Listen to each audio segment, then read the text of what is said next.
এই ভিডিওতে আমার কয়েকজন অনুরোধ করেছিল যেন ভগ্নাংশ সম্পর্কে একটু ধারণা দেওয়া হয় এবং তাদের যোগ এবং বিয়োগের পদ্ধতি নিয়েও আলোচনা করা হয়।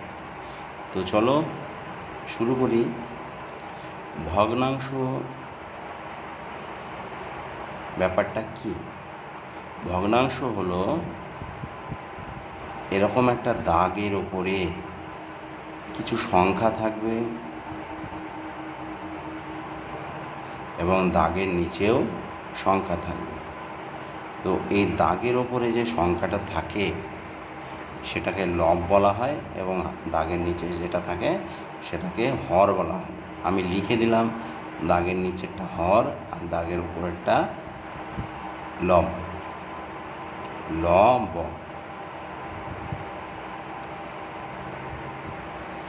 এবার যদি তোমাদেরকে বলি যে কয়েকটা ভগ্নাংশ লিখে দেখাও, তাহলে নিশ্চয় তোমরা দাগ দিবে এইভাবে আর ফটাফট যা ইচ্ছা তাই লিখে নেবে। এটা একটা ভগ্নাংশ হয়ে গেল, এটা একটা ভগ্নাংশ হয়ে গেল, এটা একটা ভগ্নাংশ হয়ে গেল। তাহলে এগুলো হলো ভগ্নাংশ। এই ভগ্নাংশের কি কি অঙ্ক করা যায়? ভগ্নাংশের তুমি যোগ করতে পারবে, বিয়োগ করতে পারবে এবং গুণ করতে পারবে। এই ভিডিওতে দেখা যাক আমি কয় ধরনের আলোচনা করতে পারি। প্রথমে আমি ভগ্নাংশের যোগের ব্যাপারটা দেখাই। ধরো আমি একটা ভগ্নাংশ লিখলাম 5/6 আর একটা ভগ্নাংশ লিখলাম 3/9, দিয়ে এদের মাঝে যোগ চিহ্ন দিলাম, দিয়ে বললাম যোগ করো। দেখো এই অঙ্ক কিন্তু এই রকম না যে 3 + 2 = 5, এরকম কিন্তু এত সহজে হবে না। তুমি ভেবো না যে ওপরে 5 আছে অর্থাৎ লব 5, এখানে লব 3, তাহলে 5 আর 3-এর লবকে যোগ করলে 8 হয়ে যাবে, আর নিচে 6 আর 9-এর হর আছে, এই দুটোকে যোগ করে 15 হয়ে যাবে, দিয়ে 8-এর 15 হবে। এরকম কিন্তু নয়। ভগ্নাংশের যোগ করার একটা নির্দিষ্ট নিয়ম আছে। প্রথম নিয়মে কি আছে? প্রথম নিয়মে তোমাকে হরের লসাগু বের করতে হবে। তাহলে হরের লসাগু বের করবো। হর হচ্ছে 6 আর 9, তাহলে 6,9 লসাগু বের করলে 3 দিয়ে দাও, 3 দুগুণে 6, 3 তিরিকে 9 হলো। এবার এই যে 6 আর 9-এর উৎপাদক পেলাম বাইরে 3, 2, 3, এদেরকে গুণ চিহ্ন দিয়ে লিখে দাও, 3 গুণ 2 গুণ 3। এবার এই দুটোকে গুণ করলে কত হবে? 6, আর এইটাকে গুণ করলে কত হবে? আচ্ছা আমি দেখিয়ে দিই। এই দুটো গুণ করে 6 পেলাম, আর এটা গুণ করে নামিয়ে দিলাম, দিয়ে হয়ে গেল 3 × 6 = 18। এইটা হলো তোমার হরের লসাগু 18। এই নির্ণয় লসাগুটা এখানে বসাতে হবে। নির্ণয় লসাগু হলো 18। 6-এর ঘর নামতা কবার পড়লে 18 হয় দেখি? মানে হরটা থাকবে বাইরে। দেখো কি করতে হয়, হর বাইরে থাকবে আর লসাগু ভেতরে থাকবে। তাহলে এখানে এই ভগ্নাংশটায় হর হচ্ছে 6, তাহলে 6 বাইরে থাকলো, আর লসাগু হচ্ছে 18, 18 ভেতরে থাকলো, তাহলে 3 × 6 = 18। 3 হলো। এই 3 নিয়ে কি করব?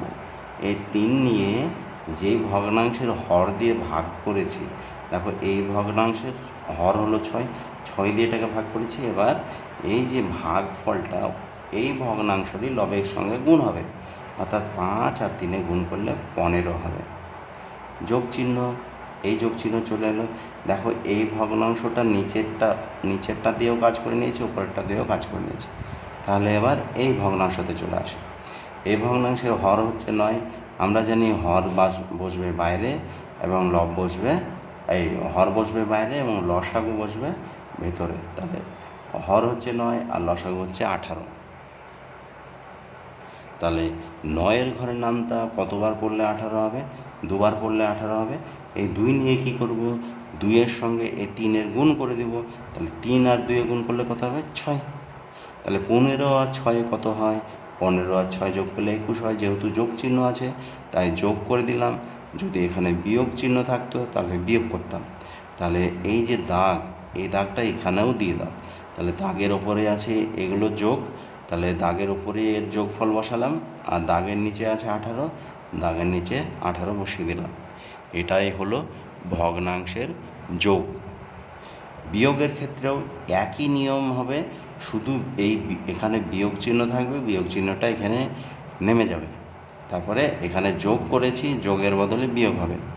একটা তোমাদেরকে সহজ করে দেখায়। ধরো বলা হলো 8 বিয়োগ 8-এর 4, এটা একটা ভগ্নাংশ। আর একটা বলা হলো 9-এর 3, এটা একটা ভগ্নাংশ বলা হলো। আচ্ছা, এটা একটু গণ্ডগোল, এটা 12 করে দিলাম, কেননা এখানে 3 বসালে এটা সামনে ছোট হয়ে যেত, তখন ভগ্নাংশের বিয়োগটা করতে পারতাম না। তাহলে একটা ভগ্নাংশ হলো 8-এর 4, আর একটা হচ্ছে 9-এর 12। তাহলে এই দুটো ভগ্নাংশের মাঝে একটা বিয়োগ চিহ্ন দিলাম। তাহলে প্রথম পদ্ধতি কি? হরের লসাগু। তাহলে হরের লসাগু করো, 4 আর 12-র লসাগু 2 দিয়ে দাও, 2 দুগুণে 4, 6 দুগুণে 12, 2 দিয়ে দাও, 2 একে 2, 3 দুগুণে 6। তাহলে কি পেলাম? 4 আর 12-র উৎপাদক 2, 2, 3, 2, 2, 3, 2 দুগুণে কত হলো? 4 গুণিত 3 মানে 12। এবার এখানে 12 বসাও। এই 4-এর ঘর নামটা কতবার পড়লে 12 হবে? তাহলে ভাগ করব, কেননা আমরা জানি এটা হর বসবে বাইরে আর লসাগুর উত্তর বসবে ভেতরে। 4-এর ঘর নামটা 3 বার পড়লে 12 হয়। তাহলে 3 কি করব? 3 হচ্ছে, যেহেতু এই ভগ্নাংশ নিয়ে কাজ করছি, হর দিয়ে ভাগ করেছি, তাহলে এই ভাগফলটা লবের সঙ্গে গুণ হবে।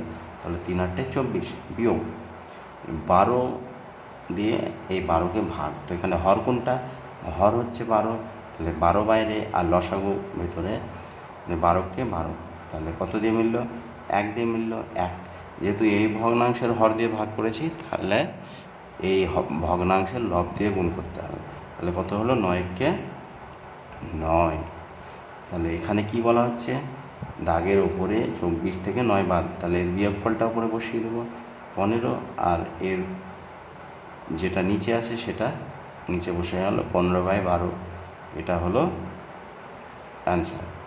তো এই ধরনের অঙ্কে লঘিষ্ঠ আকার করতে হয়, মানে কেটে ছোট করতে হয়। তো আমি ছোট করার জিনিসটা এখন শিখালাম না, আমি ছোট করা বা লঘিষ্ঠ আকারটা কীভাবে করতে হয় সেটা আমি দেখিয়ে দেব। ভগ্নাংশকে ততক্ষণ পর্যন্ত লঘিষ্ঠ আকার করতে হয় যতটা ছোট ওদেরকে করা যায়। আশা করি তোমরা বুঝতে পেরেছ।